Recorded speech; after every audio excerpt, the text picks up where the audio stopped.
নতুন পর্বে আপনাদের সকলকে স্বাগত। রামনবমী ভগবান শ্রীরামচন্দ্রের জন্মতিথি।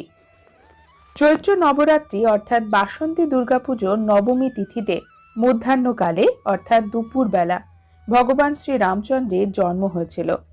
তিনি বিষ্ণুদেবের সপ্তম অবতার। পুরুষোত্তম ভগবান শ্রীরামচন্দ্রের পুজো তার জন্মতিথি উপলক্ষে সারা ভারতবর্ষ জুড়ে মহা ধুমধামের সঙ্গেই পালন করা হয়। ভক্তরা বিশ্বাস করেন শ্রীরামচন্দ্রের জন্মতিথিতে যদি তার পুজো করা যায় এবং মনের ভক্তি, শ্রদ্ধা এবং নিষ্ঠার সঙ্গে শ্রীরামচন্দ্রের নাম স্মরণ করা যায়, তাহলে জীবনের যে কোনো দুঃখ, কষ্ট, সংকট থেকে আমরা মুক্তি পেতে পারি। আজকের পর্বে আমরা জানব রামনবমীর দিন এমন কিছু ব্যবস্থা বা নিয়ম যেটি আমাদের জীবনে সুখ সমৃদ্ধি নিয়ে আসে। আসুন জেনে নিই আজকের পর্বে। রামনবমী তিথিতে ভগবান শ্রীরামচন্দ্রের পুজোর দিনে ভগবান শ্রীরামচন্দ্রের পছন্দের ফুল অবশ্যই অর্পণ করুন। এই দিনে ভগবান শ্রীরামচন্দ্রকে পদ্ম অর্পণ করতে পারেন। পদ্ম আমাদের হিন্দু ধর্মে সকল দেবদেবীর পুজোতে অর্পণ করা হয়। এছাড়াও এই সময় পলাশ ফুল পাওয়া যায়।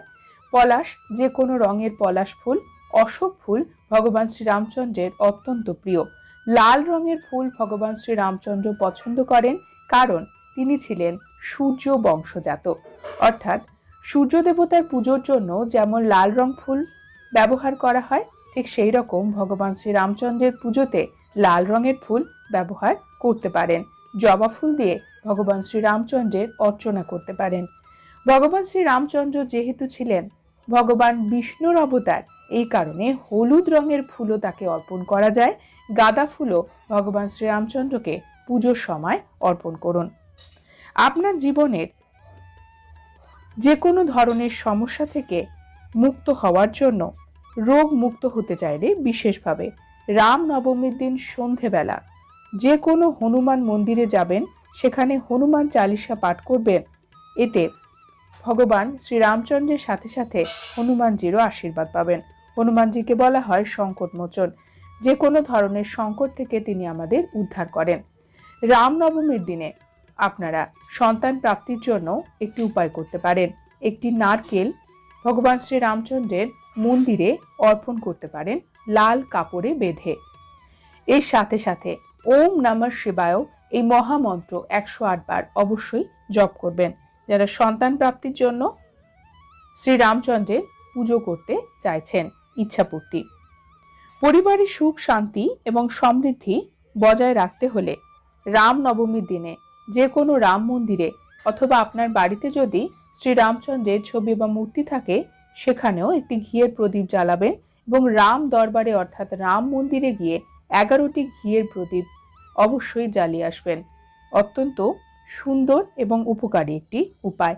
তার সাথে সাথে ভগবান শ্রীরামচন্দ্রের নাম জপ অবশ্যই করবেন। রামনবমীর দিনে রাম রক্ষা মন্ত্র জপ করতে পারেন, রামচরিত মানুষ শুনতে পারেন অথবা পাঠ করতে পারেন। খুবই শুভ বলেই বিশ্বাস করা হয়। বিয়েতে যদি বারবার বাধা আসে, সেক্ষেত্রেও রামনবমীর দিনে রাম মন্দিরে গিয়ে মাতা সীতাকে এবং ভগবান শ্রীরামচন্দ্রকে তাদের পছন্দের ফুল নৈবেদ্য অর্পণ করবেন। তার সাথে সাথে মাতা সীতাকে হলুদ, কুমকুম অথবা সিঁদুর এবং চন্দন নিবেদন করতে পারেন। রামনবমীর দিনে একটি গেরুয়া রঙের পতাকা যেখানে জয় শ্রীরাম লেখা রয়েছে, সেটি কোনো রাম মন্দিরে অথবা হনুমান মন্দিরে আপনি দান করতে পারেন। আপনার বাড়িতেও আপনি টাঙাতে পারেন।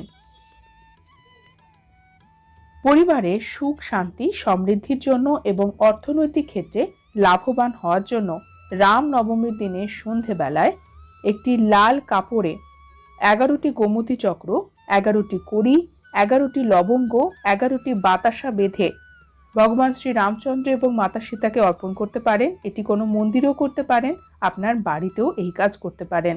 এতে আর্থিক সুবিধা অবশ্যই পাবেন। বন্ধুরা, আজকের পর্ব এই পর্যন্তই। পরবর্তী পর্বে নতুন একটি বিষয় নিয়ে আপনাদের সঙ্গে কথা হবে। ততক্ষণ সকলে সুস্থ থাকুন, ভালো থাকুন। আর পুরো ভিডিওটি দেখার জন্য আপনাদের অসংখ্য অসংখ্য ধন্যবাদ।